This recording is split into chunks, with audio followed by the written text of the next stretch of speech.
Welcome, along with Cody Toombs. I'm Corbin Davenport, and we're ending the week with a little bit of a short episode. There's not a whole lot happening uh, right now, at That's what least. you say now. Watch Well, watch this be a long one.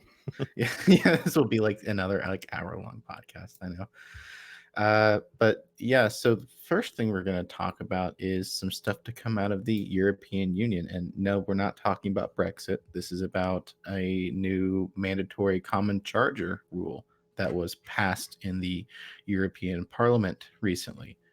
Uh, Cody, do you want to take over? Because I think you have stronger feelings about this than I.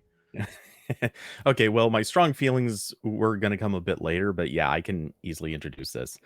So, the European Parliament has basically decided it's time to get rid of multiple charger types and center around one thing specifically. Now, they haven't actually said what that one thing is going to be, but they voted and agreed they need to do that. And to be technically accurate, they're not saying it has to be one specific charger. They're saying more that there have to be universal chargers that are common, which, let's be honest, that means one thing. But basically, everyone is expecting this to become USB Type C. So that's what every company is using, except for Apple, and in theory, maybe a couple of other companies on the side. So the goal will be, let's get everybody using USB-C from this point forward. And it'll take a little while for this to actually go into effect. Um, I believe technically, now that the parliament has voted to do this, they will also have to actually pass it as a law, which probably won't come until later this year. Anyway, so if this happens, this will be a non voluntary agreement. It will not allow companies to just randomly keep doing whatever they want. And there will actually be penalties, including things like not even being able to sell your device in the EU if you won't ship with a port that is approved. So yeah, it's a step forward. It basically would bring an end to micro USB as a charging port for most small accessories. It would theoretically push Apple to drop the Lightning connector. It would, in theory, get everything onto USB-C for the foreseeable future. So, You know, yeah, go everyone's ahead. everyone's been focused about the Apple aspect, but I hadn't even thought of micro USB going away forever. This sounds great. I'm way more excited about that part. Yeah, and honestly, like, if you set Apple outside of this discussion, I think almost everybody kind of really agrees. Let's let's get everything moving to USB-C permanently from this point forward, because every once in a while we still have devices coming out, especially like earbuds and random other little Earbuds, accessories. These are cameras. constantly still coming out with micro USB. Yes, cameras would be a great one. I'd love to Uh, see all I, I, cameras moving to I'm USB-C. I'm pretty sure all of Amazon's Kindles still use micro USB. That really annoys me. Um, Oh, do they? yeah, Wow, I and didn't even realize that. and all of their tablets except like the highest in one. It's really annoying. Yeah. So, this is it's a good move. Overall, it's definitely a good move. I do have so I personally have 2 reservations about this. One of them is basically they're saying that they wanna move to USB-C. What they're not saying, and what does not seem to be mentioned anywhere in this, is that USB-C is a mess. It is an unmitigated disaster when it comes to actual standardization.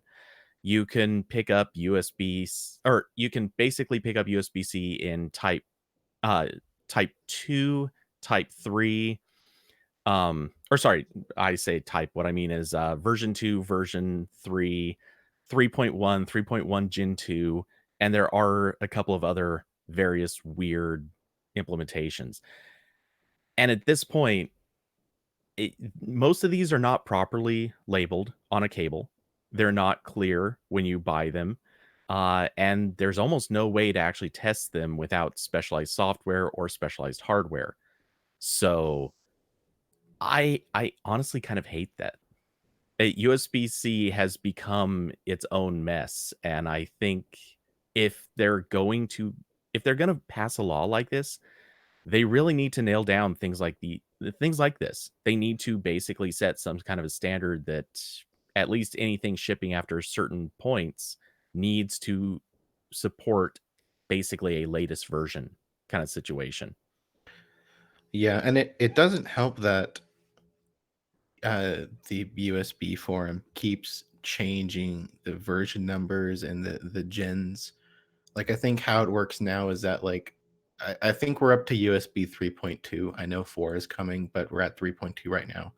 And like I think 3.2 Gen 1 is 3.0 and like Gen and actually I think now they're appending like the speed to the end of the generations to make it more clear, but it's still really confusing. It's like if you bought a like a car from last year and they called it like a 2020 Gen 1. That's essentially what USB is doing.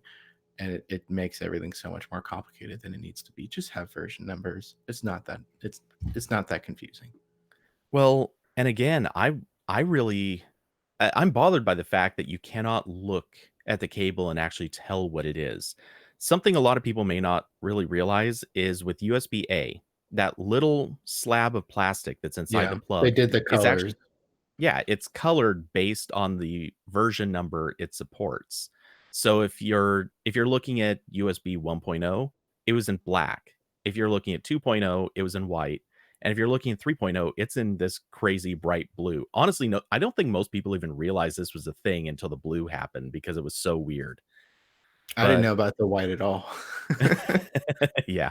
I just thought that Um, was like Apple because that was, I had Macs and iPods around that time. So I just thought that was Apple making all their cables match their products. no, that makes sense. And I fully admit, even I had to check what this was because uh I'm holding a cable right now, and I had to look like, wait, is it going to be white or black? I don't remember. Mhm. These things don't really matter that much, but this is the kind of thing that makes a big deal. And actually, in chat, I'm being told black is two, so maybe I have them reversed, which would be weird because I just received a brand new cable that has white. But point is, there is color coding, and so you can at least identify this stuff from a real visible thing. USB-C does not have this. It is not specified. It's not part of the rules. There's not even really a way to do this. And so, yeah, kind of a Yeah, problem. yeah, but maybe that'll all be worked out in time.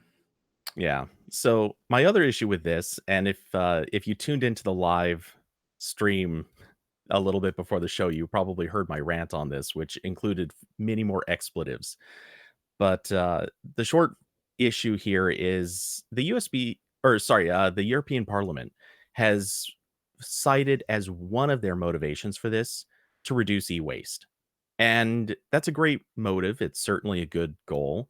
They don't want you to buy many different cables and end up throwing them all away because maybe a single device that used a single plug becomes, you might stop using it or it might break or something like that. And you never buy another device like that again. As a result, you're also throwing away the cable that came with it. Well, ideally, if everything's centered around one charging port, you'll get to reuse the cable and throw away far fewer accessories. Well, Apple has come along and argued that the Lightning connector is less wasteful than USB C. And their basic logic here is basically that the connector is smaller, it has less of a carbon footprint, less physical waste when you throw this away. Now, where I could nitpick how the cable and the plug do not account for the 20% Apple sites, but that's a minor issue. I think the bigger issue here is that when you compare different types of plugs over the years, most of the USB plugs have been designed with some kind of a spring inside the plug. And the reason for this is when you plug it in, you want some sort of tension. You want that friction that holds the plug in place. Otherwise, it would just fall out loosely. Well, over time, those plugs will basically wear out. The spring starts losing its elasticity and won't hold as well. With Lightning, the design of that plug guarantees that the spring is inside the device. It's inside the actual port rather than built into the plug. So when that spring goes, it's the device that will no longer hold the cable. You can't buy a new cable, you can't just plug a new thing in. It's the whole device that is now going to be loose and not hold. Logically, to me, that means that as soon as you plug some or as soon as that, spring wears out and as soon as the port goes bad, you have to basically throw away the whole device. I To me, that's more carbon footprint, more e-waste than throwing away a cable. I'm much more content throwing away a small cable than a whole phone just because a port goes bad. Yeah, So, and you can imagine how much more difficult recycling a phone would be than a cable. You know, like if you tried to recycle both those things. yeah. So, I think Apple understandably they push for Lightning because there was no USB-C back then. They had a good incentive and a good intent with this, but they had a bad design, and now they're trying to defend it. And I think that is just the worst possible strategy in this case. There I To me, Apple really should just give up on this one, take the loss, and move everything to USB-C. Yeah. They've already moved a couple iPads there. They've moved all their laptops there. Just take the hit and move phones. It is really funny that like now their phones are incompatible with their laptops. It's just Yeah. or and like now they have iOS devices on with both ports. You know, they have their iPad Pros on the Type C and everything else on Lightning. It's just it's really funny. It's like Apple is still in that stage that most of the tech industry was 3 years ago when like we were in this weird transition stage when some devices had that and some didn't, and they've just stuck there. They've Yeah. stuck themselves there. But yep. So, yeah, this overall I think is a good thing. There's going to be I'm sure some of the silliest controversies, and unfortunately, I think, like I said earlier, I don't think they're taking very seriously the issue that USB-C standards are really anything but standards at this point. But overall, this will at least be a good move in something that's kind of a right direction. Yep. So, do you want to take the next one? Sure. Why not? Yeah, we'll just throw Jules's script out the window. Yeah, that's fine. It's just, it's like Parts of the Caribbean where they're just guidelines, they're not rules. Uh, but yeah, so in this latest episode of the Huawei drama drama llama that keeps going on and on, a Huawei representative in an interview was saying that Huawei wanted to get rid of all its dependence on U.S. companies, um, which is understandable. And in the interview, they actually said Huawei would not return to Google services theoretically, even if Google allowed them, or if that political pressure they're under from the U.S. government went away overnight. And he also talked about how the Huawei mobile services, which is sort of their version of Google Play services, they already replaced 24 out of 60 APIs that they deem essential. So I assume that's stuff like locations and all that stuff that the Play services are usually responsible for. And they actually have $3 billion and 4,000 developers on staff for implementing that. Which again, like it's just the whole this whole Huawei situation really rings how difficult now it is to pry Google away from Android, where Google Play services has become more and more a critical part of the OS. And when you take that out, you're left with a brick, essentially. Um, and they've, he also talked about how they're inviting U.S. applications to publish on their app store. Um, but anyway, so that was a whole thing, and that made the rounds. And then Huawei later stated they sort of kind of backpedaled, but not really. They mentioned that they'd still prefer to use quote an open Android quote, which is actually what they wouldn't be using with Google services. But let's ignore that point. But that would be their first choice to use Google stuff. But they're continuing down this road, which again makes sense because they could very easily lose all their access to U.S. companies again, and it doesn't really make sense to try to rely on that. But yeah, so it is very interesting to see Huawei take the fundamentals of Android, but try to replace every Google aspect of it. And as you know, I like using Linux on my desktops. I have an interest in open source software, and this is kind of something that the open software community has been trying to do for a long time, is make Android completely open source Android a viable platform. Like I remember there was a project a long time ago called Replicant. Do you remember that? I know I've heard the name. Okay, it was like it was open source Android, but no Google services, and they also tried to reverse engineer all the proprietary device blobs, so it only worked on like 6 phones. But it was an interesting project. So it's interesting to see, like, can this problem be solved if you're one of the largest companies on earth? And it turns out it seems so. They're doing an okay job. They're still selling phones like hotcakes in China because Google services were never a problem there. And who knows, maybe in maybe even a few months, I mean, they might have something comparable to all of Google's services, because they're slowly closing all the feature gaps, like we talked about on an earlier podcast, how they're now working with TomTom to create like a Google Maps equivalent. So they're slowly checking every box, and I think they'll eventually get there. Yeah, I think this is an obvious move. I don't think Huawei I'm obviously they have a choice, but I don't think it was a very good choice. With US politics the way that they are, it would be risky to keep relying on Google even if, they obviously haven't been relying on Google for the last several months, but Right. to go back to a reliance on Google would be possibly very dangerous and error prone. Yeah. So, I get it. I don't think that there really was much of a good choice here. So, and honestly, I think the loser in this situation is Google Mhm. because now it's one less partner that's paying licensing fees. It's one less partner that is a data source. It's one less partner that they could have used as an entry point into China. So, yeah, these are all really big losing points for Google at this stage, and it's unfortunate, but I don't know that there's much that could really be done about it.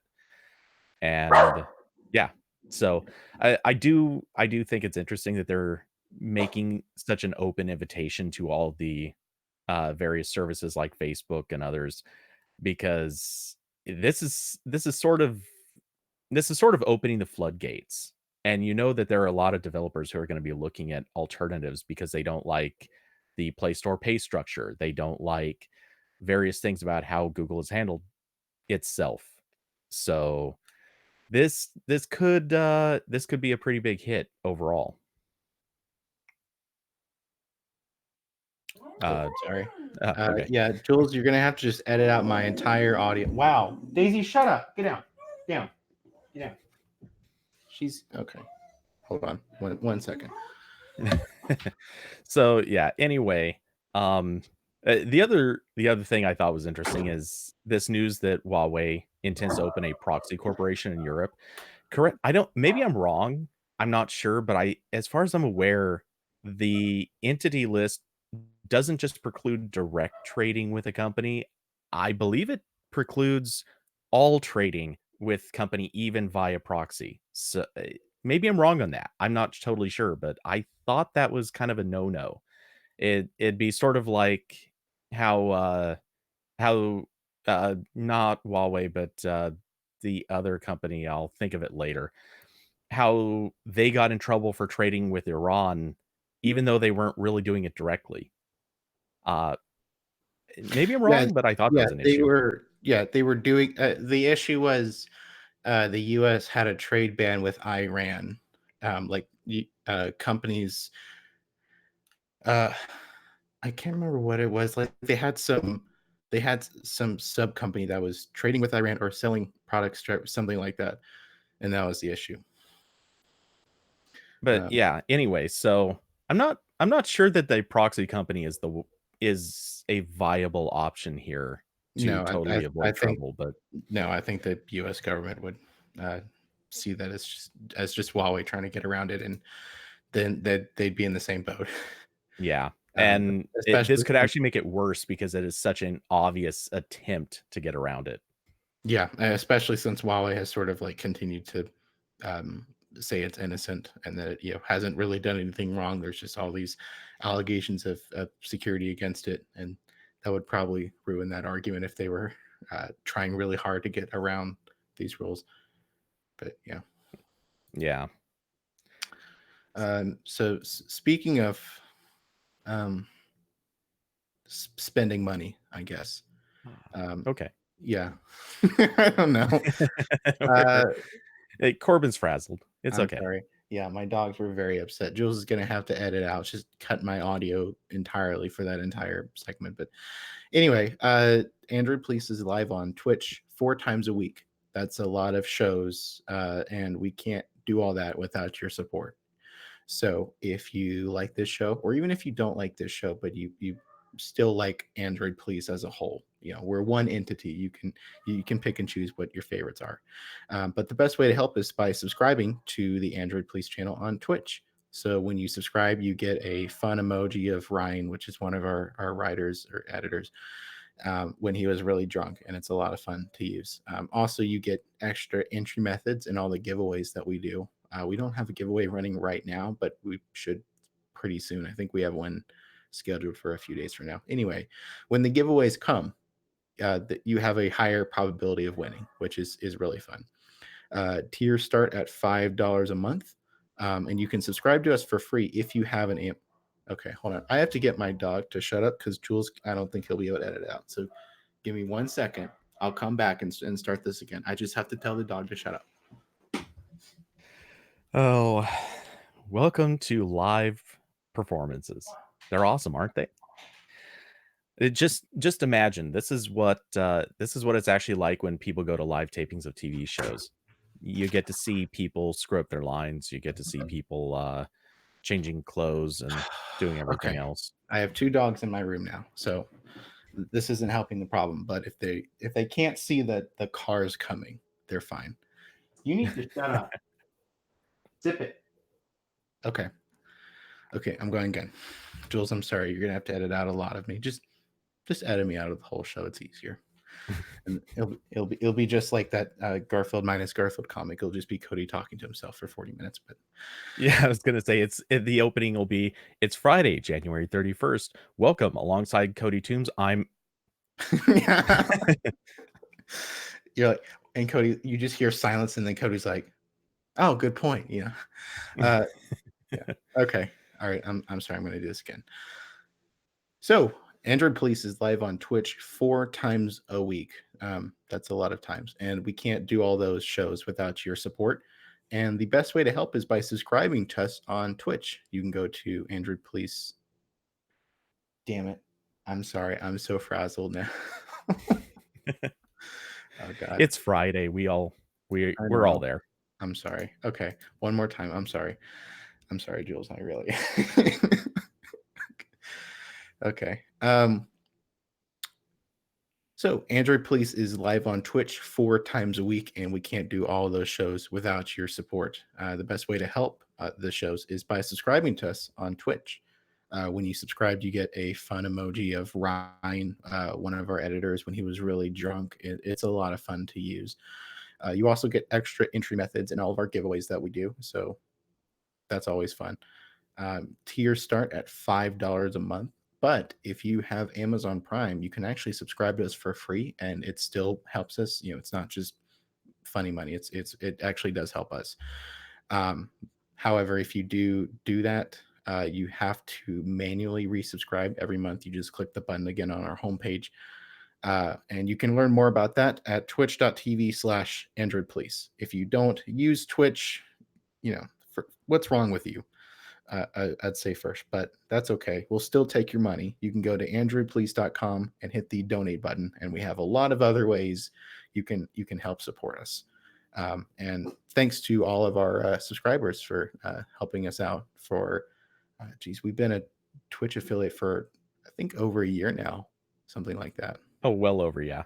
Yeah. So again, thank you so much to everyone who has subscribed. That was my dog. Even the dog is thanking everyone. Yeah, she subscribed. She gets to use the emoji, right? Yeah, she does. She told me about it. She really likes the emoji. But yeah, so let me see. I think I'm sorry, Jules. This is more stuff you're gonna have to edit out. My brother should be coming home from school right about now, and when they do, they're gonna lose their minds. But that should happen in about a minute. So I'm trying to figure out like there it is. Okay, hold on 1 second. That's him. Oh, it's terrible because I had such a good clean transition into the next topic that is also Corbin's. So we'll just wait a moment. In the meantime, yeah, so this will all get edited out because that happens. Okay. All right. I'm good now. Everything's fine.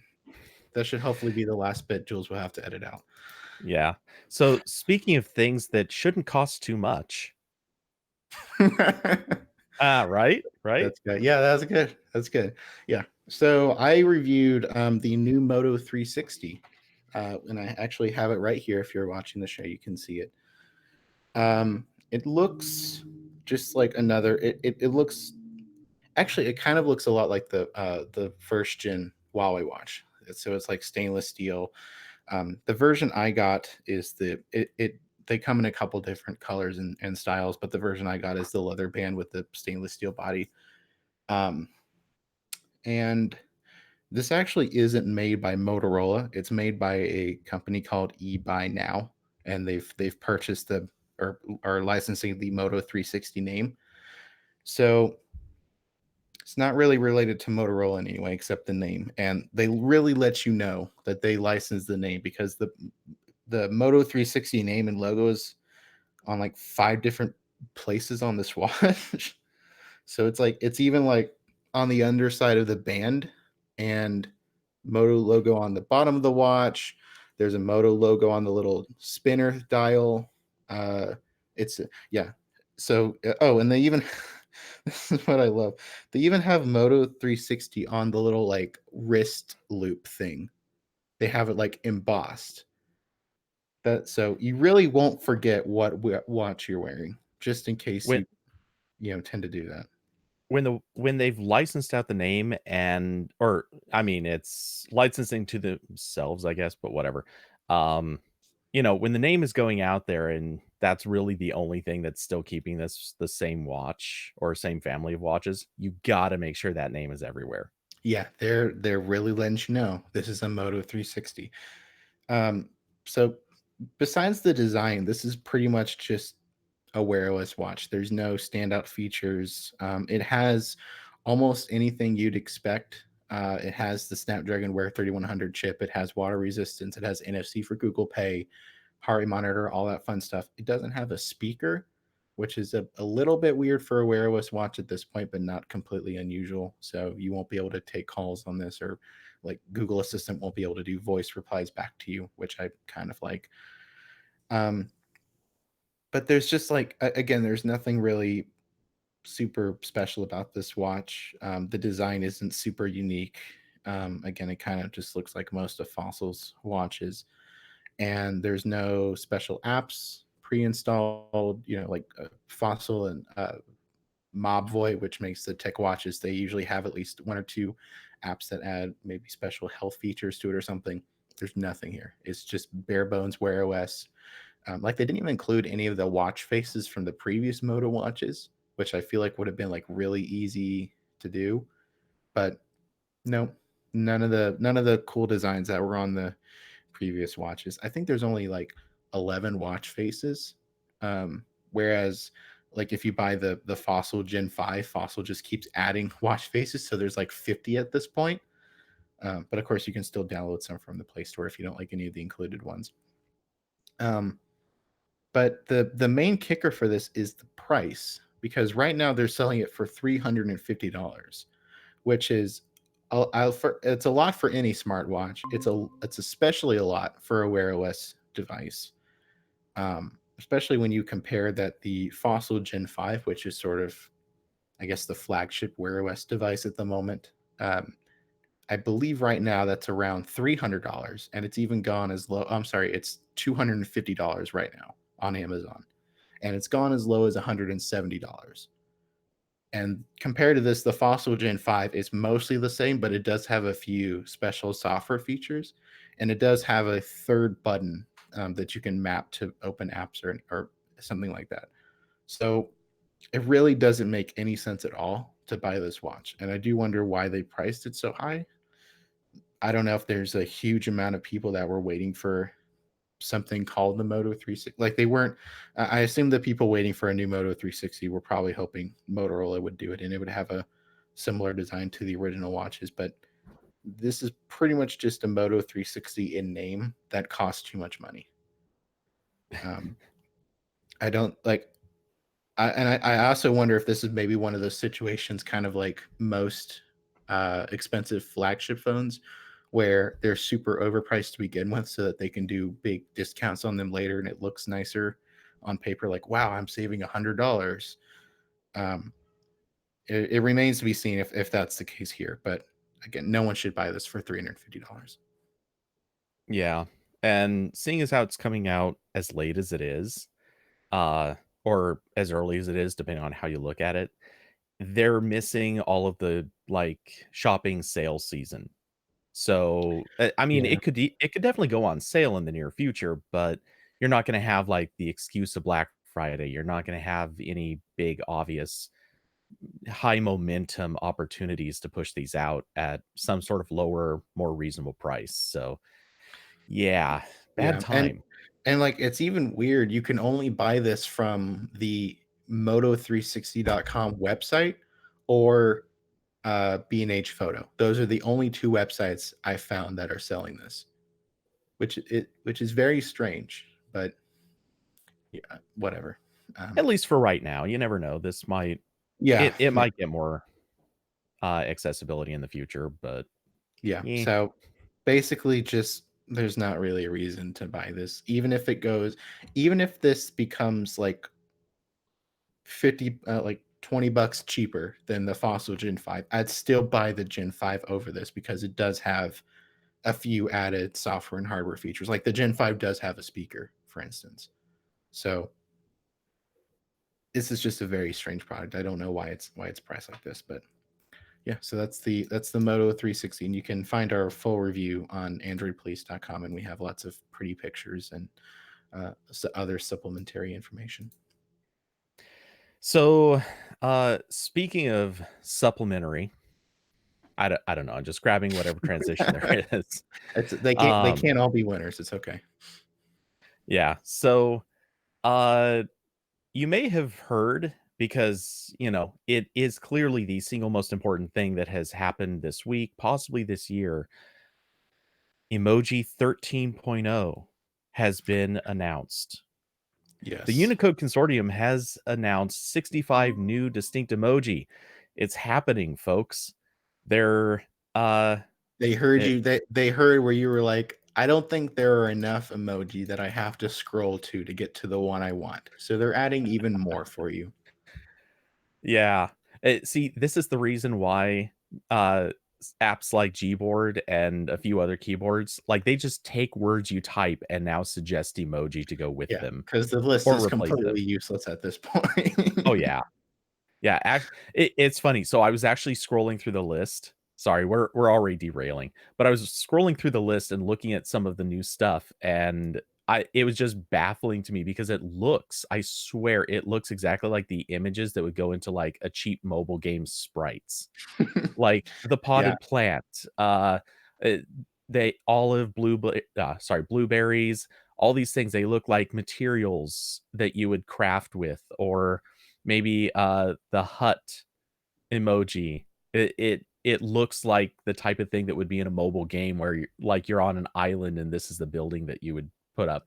All Yeah. of these things, it's starting to look like a game, which is kind of awesome and kind of terrible all at once. Also, I hope somebody makes an emoji game that is just 100% just straight up taking all of these emoji and turning them into something. Yeah. Like the entire interface is built with emoji too. It's like an ASCII game. Exactly. Yeah. So, notably, and I will say that you can tell that the emoji group really just wants to screw with us. They really want the controversy because this year, like almost every year for the past what, 5, they're including some highly controversial changes, including transgendered symbols. Oh, the Apparently, horror, the horror. How could they do yeah, this? uh, the um, the pride flag, uh, The well, that's the trans or pride oh, flag. sorry, you're right. It is the Yeah. transgender flag. As soon as it came out of my mouth, it's like, wait, pride flag, wasn't Yeah. that like 2 years ago? Forgot a word there. Yeah. Um, and an assortment of other oddball additions. They've also, as Jules is making a point, they have, yes, also oddly called for Aussie thongs. I can't That would wait to be use that emoji. that, by the way, in case That's what I'm anybody gonna is use in that's what I'm gonna use in daily conversation, absolutely. yeah, in case anyone's unclear, those are sandals. Just sandals, nothing Yeah. special. This is not a form of underwear. No. Show title. That's ne that's just saving that one for next year. Uh, Um, and they also have but some animals. There's a dodo bird for some reason. Again, I don't know who has been vouching for a dodo bird emoji, but it's in there now. There's hey, also the dodo is extinct or near extinct, it whichever. is But extinct. yeah, And there's so also a woolly mammoth, which is also extinct, and a polar bear, which will be extinct soon. I'm sorry, that's oh wow, terrible. we're headed to the dark place again at the end of the episode. I'm, How does this keep happening? I'm sorry. Uh, so yeah, new emoji, lots of fun. And I don't know what it is about emoji. Every single time we post about emoji, the comments are terrible because there's always like one or two things that really set off a certain group of people. And I like it's amazing. We can post about so many things, but perhaps the most innocent of topics, which are the little pictures in your phone you can put in text, that's what sets off so many people. It's almost incredible. Yeah, it is something. Our comments section actually remained pretty good for several hours, but it eventually did turn very, very bad. Yeah. Most people behave themselves. It was just a few that couldn't But I'd like to point couldn't help. out these same people, I guarantee, did not notice two of the most important emoji, ninja and person in tuxedo. They exist. We can now have ninja emoji. I'm sorry, but there's no way this is not it. I mean, this is fantastic. This is fixing the world right here. And also, there are some weirdly, very accurately anatomical heart and lungs emoji, which I'm blown away by this. Corbin, you're muted. Okay, I'm sorry. I just said I'm definitely going to use those. At a bare minimum, you have to use the ninja.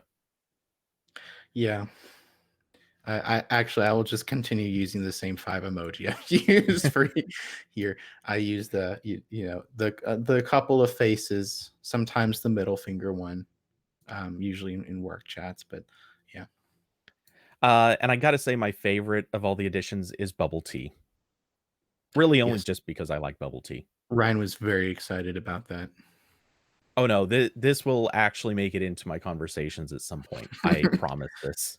Yeah. Well, or what will actually happen, which is usually the case, is that your iPhone friends will start to use it, and you'll just get an empty box for the next 6 months until the Android update hits your phone. Oh, so actually, that was the other thing I meant to say about this, and I almost forgot.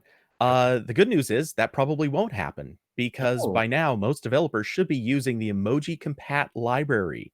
This actually gives you going all the way back to Android 4.4. This will give your apps the ability to show new emoji even if your system does not support them. So, wow. yes, Tech in technology theory, never ceases to amaze me. yeah. In theory, your Android apps should be showing the correct emoji basically right away. Though chances are you're still not going to see this until the next version of Android ships because that's usually just kind of how they do that. And that's, that's going to Is be what, October-ish, or I guess a bit before, but whatever. is this one of those parts of Android that they made into like a modular component, like with Project Mainline? Do we know No, it's not that. It's why? That's if so I remember. bizarre. Oh no, this is actually I think better. Okay. Um if I understand I know correctly. there's the Play Store library that can kind of do this, but yeah. Okay, well, that's kind of what it is. But if I understand correctly, Play Services basically downloads updated versions of the emoji. And as long as you're using the library that will use them, it basically talks to Play Services instead of talking to the OS. Then you Okay. just you just get the update. The point is, though, it is an update that comes to you separately and just lives on your device. So yeah, it should be basically instantaneous for everybody. Okay. Well, yeah, that's another thing Huawei's gonna have to replace on their services. Yeah. Though this one's easy at least. Yeah, that should be, yeah, pretty easy. They'll just steal the emoji font from Google and call it a day. Yeah, and as far as I'm aware, I don't think Apple does anything like this, so, you know, an Well, an Apple an doesn't have to. fair point. Yeah. Must be nice to have a platform that gets fast and frequent updates. Hmm. True enough. So, uh, speaking of fast and frequent, I think that describes our show. Ooh. Ah, Well, not yeah, necessarily fast this time, fair but enough. I definitely told you, watch frequent. this be a long I know. episode. I need to stop saying that. I keep jinxing myself every time. Well, to be fair, I say to be fair way too much, but, to be fair, we do, um oh, damn it, I had words. Oh, we do have a lot to edit out of this one. We do. Jules is going to rack up a lot of hourly billing, editing out all my dogs. Uh, but But anyway, I'll let you close it out. all right. So all the topics we've talked about today can be found at androidpolice.com/podcast. We're live 4 times a week, most weeks, at twitch.tv/androidpolice. And we'd love to hear your thoughts about the show. You can send us an email at podcast@androidpolice.com. On Twitter, I'm Corbin Davenport. Cody is at Cody underscore TOOMBS. Our producer, Jules Wong, is at Point Jules, and our theme music is by Home. We should have another guest soon on the podcast. TK Bay of XDA Developers will be joining us on Tuesday. Fingers crossed for that. That might change. We'll see. But yeah, keep an eye out on our Twitter for changes in the stream schedule, and we'll see you next time. Good night, everybody.